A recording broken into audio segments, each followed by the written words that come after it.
You're listening to the County Line Podcast, a production of the Tulsa County Board of County Commissioners. Hi, Tulsa County. Ethan Hutchins here with the Tulsa County Board of County Commissioners for another edition of the County Line Podcast. This morning, I'm joined with Commissioner Stan Sallee, Mayor Debra Wimpee of Broken Arrow, and County Engineer Alex Mills. Thank you guys for being here this morning. Great. We enjoy being here at 8:30. Yes. I've got my coffee. You guys have water, so I'm prepared. Right. So we're here today to talk about an upcoming improvement project at 51st Street and County Line Road in Broken Arrow. So, Commissioner, let's start with you. This project is happening or going to be happening at the same time as a project going on in Broken Arrow. What's going to be happening in our project? Well, it's a major widening from 2 lanes to 5 lanes for a 1 mile section. And then at the County Line Road intersection and 51st and County Line Road, there'll be a Broken Arrow's first, I believe, roundabout that they decided many years ago with the county. I think they went to Carmel, Indiana, and looked at the hundreds of roundabouts there and decided that would be a good fit for that location. And so we're excited about the project and looking forward to it starting soon. Yeah, they had 109 when we went. 109 roundabouts. They have over 300 now. That's insane. That's incredible. And Mayor, you know, little snippet for you. Yeah, having this project happen at the same time as Broken Arrow is working on their stretch of road, how exciting is this? Yeah, well, thanks to the voters in 2018 in that bond package, we are now at the point where we're widening 51st to 61st, also known as Omaha to Albany, if you're in Broken Arrow. But we're widening that road. And so, and a lot of it was grant money that was funded because it's about a $9 million project. And our portion is about $2 million out of the bond package, which is great. But we have to redo the bridge and we have to do all that. But connecting to that intersection, it's really congested there all the time. So this is amazing. Mm-hmm. Alex, can you talk about the timeline on our project? I know that the bid has been let out this week, I believe. And so what's kind of the timeline look for actually starting the project? Well, we received bids and opened bids on Monday. Mm-hmm. We've done a preliminary review of those, and we'll make a recommendation to the board to accept the bids and make a recommendation for award to the low and best bidder. And then we'll have to go through some contracting, that sort of thing. So from my perspective, I would expect to see shovels in the ground probably July 1st, roughly. That's awesome. That's exciting for citizens of Broken Arrow, absolutely. I would imagine. And Commissioner, why did this project rise to the top of your road improvement projects? Well, coming into office 7 years ago, that and actually Garnett was a couple of projects that were out there. It wasn't all the text messages I sent you? Well, that as well. Broken Arrow deserves this and needs this road. And we've been working with the city. COVID didn't do us any favors. It delayed the project. Very difficult for that to happen because we were moving pretty good. But it's important just because of Broken Arrow's growth. I mean, what part of Broken Arrow isn't growing? And this is a congested area, and it needs to happen. And a Vision Tulsa project, and we're just glad to be a part of it. So roundabouts, maybe a new concept to folks around here. Let's talk about what that will look like and how to navigate around one of those. Maybe that's a good question, Alex, for you to answer. I think so. This is going to be a 2-lane roundabout. A lot of the roundabouts you see are smaller and only have 1 lane that circumvents them. This one will have 2, which will help increase the capacity. Roundabouts are pretty important safety features. Mm-hmm. According to the Federal Highway Administration, fatality incidents are reduced by 90% at roundabouts, and injury accidents are reduced by 75%. And that's from a couple different components. Number one, you eliminate or heavily reduce head-on collisions, you reduce T-bone collisions, and you actually have lower speeds. So when people go through a lighted intersection and it's green, they'll go through at a pretty high rate of speed. If someone misses the other direction, you have a catastrophic injury or fatality there. Roundabouts eliminate all that. We'll be putting out a video. We found a couple of really good instructional videos on how to navigate roundabouts. Is it European vacation? Oh, yeah. Okay. Not quite that bad. But like the diverging diamonds that you've seen go up in certain locations around the Tulsa metro area, once people get used to how to operate on a roundabout, I think they'll find them very pleasant, increases traffic capacity by around 30%, up to 50%, depending on the time of day. So people will always be moving at the intersection. When you're at a lighted intersection, you sit there and wait. Then there's actually a transition between when one direction turns red before the other one can turn green. All those are delays that add to the traffic congestion in areas. We eliminate all that. And also another benefit of roundabouts is you don't have power failures. So if there's a power failure in the area, the roundabout keeps operating. The lighted signal sometimes goes to battery and sometimes just flashes, and that causes problems during storm events when you wouldn't want it. So lots of good benefits to roundabouts. You know, I think that people will ask, you know, why is the county and the city, why are they working on these projects around the same time? But really, it's just that's the way it kind of fell into place, right? And it's going to be a big benefit to the citizens of both the city and the county when these are both completed, right? Definitely inconvenient for a while, but once it's complete, I mean, I think everyone will be so thrilled because it's been so long that they've been waiting for this. But yes, with us having our construction going on right up to the intersection and then the work going on, you know, intersecting with us, it's gonna be a lot. But there's other routes, and I'm sure Tulsa County will do a great job, as we will as well, to help direct people around. Yeah. There's never a great time for construction. No. And, hopefully a lot of this will be done when school is out. And so when it gets kicked off, that'll be beneficial. But construction can be painful and uncomfortable. And, we're going to try to expedite it as much as possible. Mayor, can you talk about how improving the road infrastructure around Broken Arrow, how that can attract folks to move to Broken Arrow? Sure. I mean, it's going to help out with public safety and just allowing folks to have better roads to travel on. Yeah, absolutely. So that, I mean, obviously public safety is our number one priority in the city of Broken Arrow, as well as the main basic needs of our city: streets, water, sewer, those items. Before I was a counselor, I don't know how many times I'd be sitting at that very intersection and be heading somewhere and think, why don't they widen this street? And that was 9 years ago, right? So, and then I understood, because it costs a lot of money. It's like $7 million now. Back then it was like $5 million, so it only gets more. But widening these streets and the fact that we're creating, a great city to live in, a safe city to live in, is attracting more people. So we are growing wild. It's wild how fast we're growing. But to be able to stay on top of that and get people where they need to go at a quicker pace is very important. And for public safety as well, like you mentioned, like just them being able to get where they need to go around all the traffic or whatever will be amazing. Mm-hmm. Maybe this is a question for the table, but what goes into beginning to even conceptualize a project like this? I mean, because you do have the county and the city working next to one another on these two road projects. For the public to kind of understand, how does this even start? How do the conversations start, and how do we get here?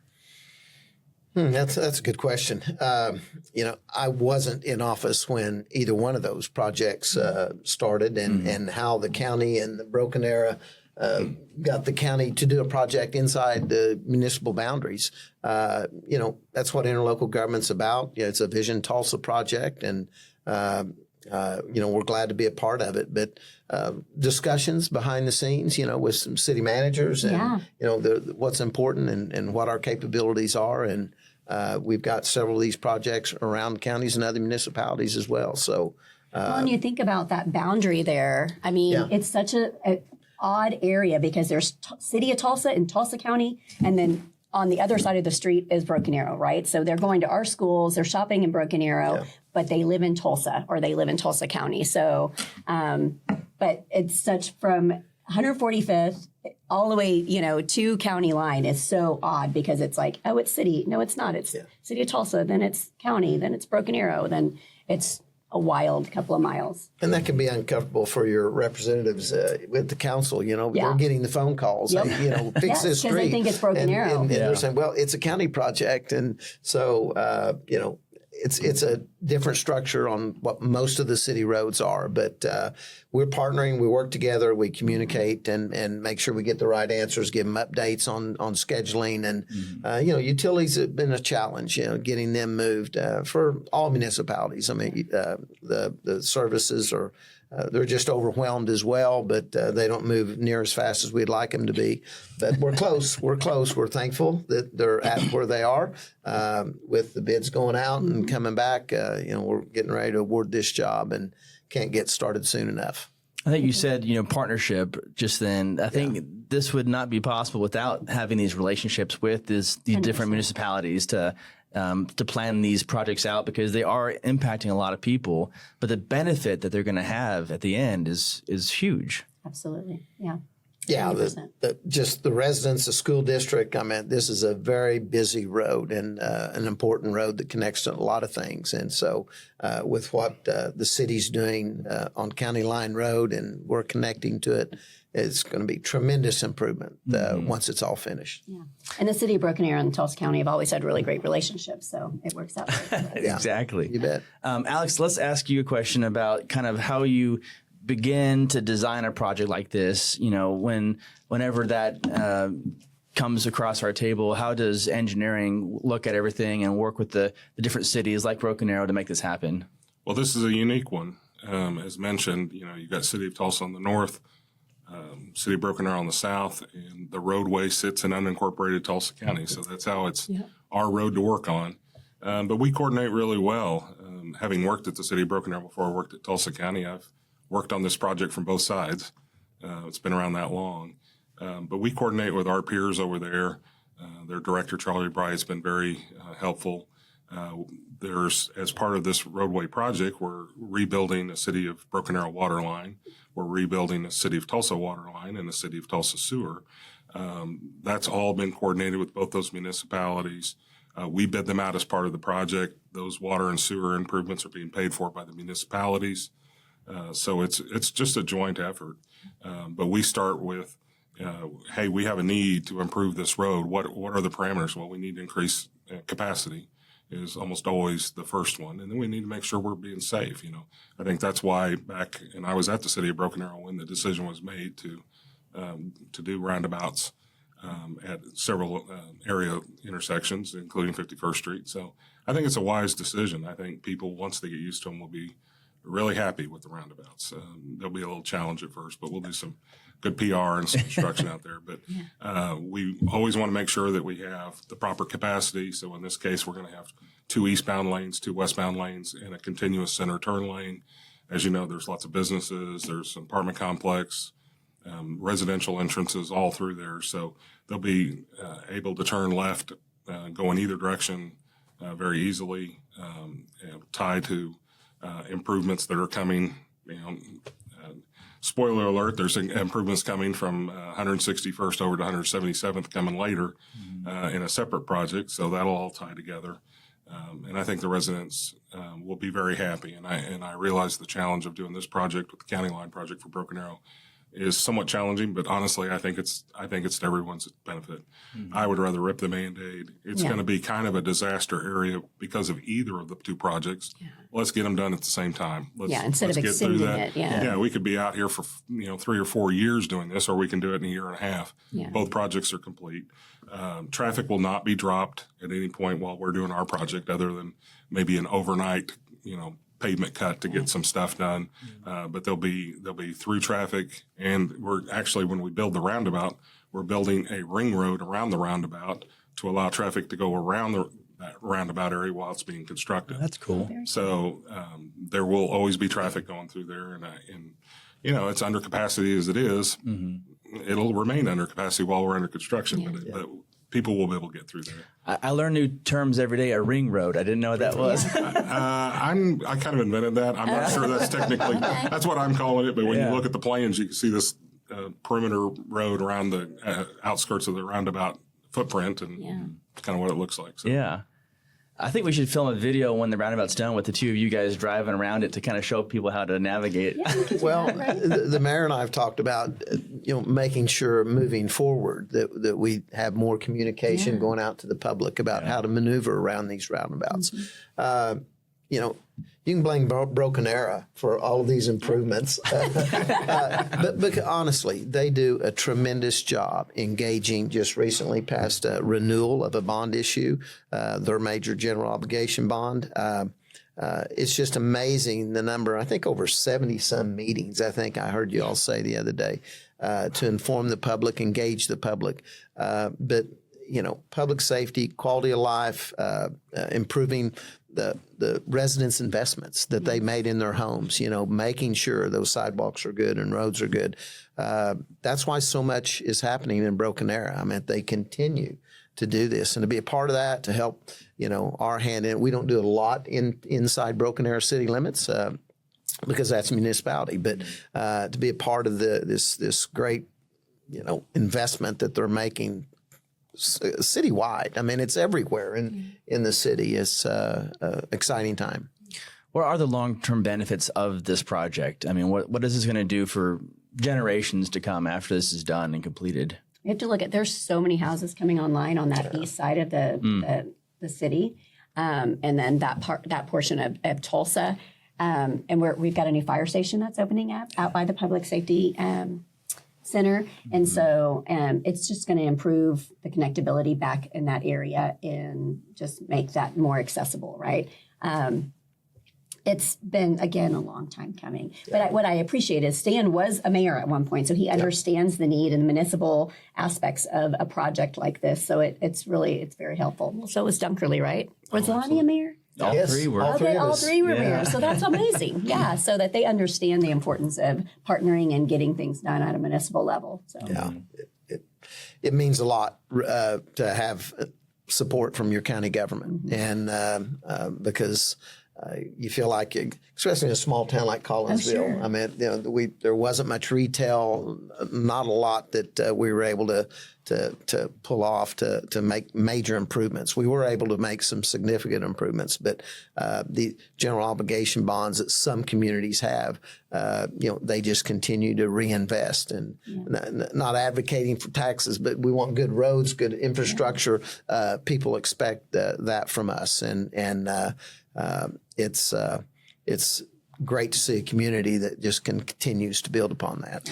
Well, and I would imagine at the end of the day, the citizens out there, they don't really mind who's in charge of the project. They just want to see the roads get improved, right? So I'm just thankful to have cooperation. Yeah. That's right. That's right.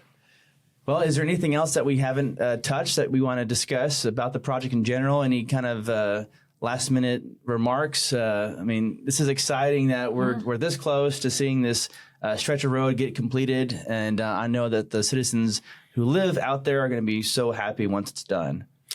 Well, that and Garnett, there are two major projects the county's involved in. And, I just engage the public to watch our podcast because we're going to continue to really educate, let them know, give them information, especially on the roundabouts. We want to make sure. And those decisions on the roundabout, the city of Broken Arrow and Tulsa County and others, they toured Carmel, Indiana. There was a lot of thought that went into that, whether to or not to.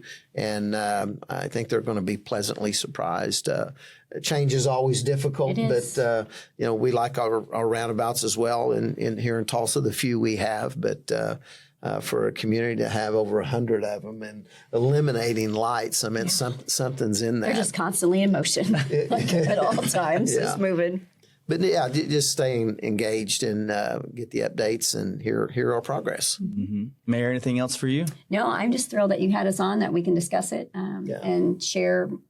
Anytime we can get the word out and educate people on how the process works, what they can expect, it just makes them deal with the change, right? Change, again, it's hard, but if we can help them and educate them and give them an update of what's going on, then it's a little easier to handle than just to be sitting out there not knowing and And we'll probably do a community outreach similar to what we did in Garnett, just to inform the public when it's happening and really the scope of the project as well. Sure. So. And Alex, it sounds like we already have some plans to alert the public about how their commute's going to get impacted once the project begins. So we will have marketing going on. Absolutely. I would advise the public to stay in touch with our social media, our public information we'll be keeping people up to date about the status, giving pictures and updates, and letting people know where we stand. If everybody could just give us as much patience as they can, it's going to be a painful process, but we have people out there working, and we want people to be safe while we're constructing this. So drive slow and just be patient and smile and realize that in about 14 to 16 months, this will all be over, and you'll have some beautiful roads and be able to get to the high school or anywhere in Broken Arrow or quite frankly, anywhere north you want to get. Yeah. As the mayor mentioned, there's a lot of development going on north of this intersection in Tulsa. A lot of people like to use this road as a cut through up to the casino and to the highway. And so if they could give us a little bit of time, I think they're going to be pleasantly surprised with the outcome. Agreed. Yeah. Well, terrific. Thank you all for being here today, especially early in the morning to record this. So thanks for the really important information. I think the citizens out there who are really plugged in and interested into what's happening at this intersection really value the information that you guys shared today. So thank you for spending time doing that. And for the folks who are watching, you can follow us on social media. You can hear this on any podcast that you follow, Spotify, Apple Podcasts, Amazon. And then we'll put this full video on our YouTube channel at Tulsa County. So until next time, we'll see you on the County Line Podcast.